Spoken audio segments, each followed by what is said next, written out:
Welcome to Blizzard Fire. We hope this video helps fire up your solution. Hello everyone. In this video, I will explain how to make a dynamic Lollipop chart in Tableau using an easy method. We'll start by setting up our basic view. First, open Tableau desktop and connect to your data source. Then, drag your categorical dimension, like subcategory, to the rows shelf. Next, take your quantitative measure, such as sales, and place it onto the columns shelf twice. Change the mark type of the first measure to bar, and make the bars thin. Now, let's create the sticks of our Lollipop chart. Focus on the first instance of your measure on the columns shelf. Ensure its mark type is set to bar. You'll want to make these bars quite thin, perhaps around 1/5 of their default width, to resemble the stick of a lollipop.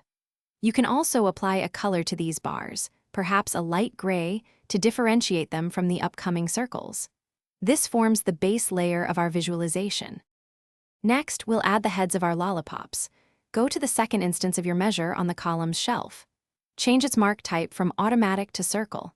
Now, increase the size of these circles significantly, making them much larger than the thin bars we just created.